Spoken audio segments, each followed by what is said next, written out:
У команды «Огонь» посередине не хватает третьего участника с буквой «Р». Тогда бы, может, у них бы все получилось. Вот так, на позитиве с юмором и хорошим настроением. Даже небольшую прохладу на улице никто из участников и не заметил. Чтобы поучаствовать в такой эстафете, в каждой команде должно быть не менее 7 человек. Причем в состав должна обязательно входить девушка. Гражданская оборона – это дело всех и каждого. Поэтому в любой команде, наверное, намного мужчины чувствуют себя намного сильнее, быстрее, если рядом с ними находятся их боевые подруги, скажем так.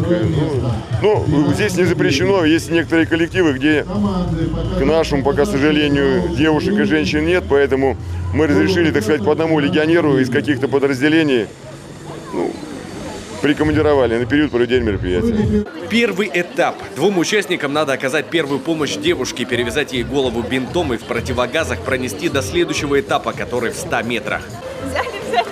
Бежать, бежать! На втором этапе пострадавшую ждет следующий участник. Приняв от нее эстафету, надев респиратор, надо пробежать вокруг своей оси и преодолеть 100-метровку. Это проверка вестибулярного аппарата. Я проверил свой вестибулярный аппарат. У меня он не идеальный. Я тоже метров 20 я не понимал, куда мне бежать, и что мне вообще делать, и кто я такой. Но потом сознание вернулось и сфинишировал 100 метров. Как мог, показал все, что мог. Буду знать, надо тренировать вестибулярный аппарат сильнее. Ну а на этом этапе некоторым командам пришлось, как говорится, помучиться. На скорость нужно одеть защитный костюм и противогаз и пробежать во всем этом до следующего, финального пункта. На нем эстафету принимают 2 последних участника. Им-то и нужно сделать рывок и добежать до финиша. Вот только все не так-то просто.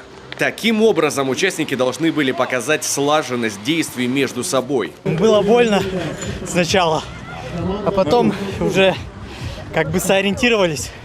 Куча эмоций. В итоге, как рассказали судьи, победила дружба и гражданская оборона. Кстати, поучаствовать в следующей эстафете в честь 96-летия гражданской обороны организаторы пригласили и наш телеканал. Евгений Ершов, Роман Боровиков, телеканал Юрган Сыктывкар.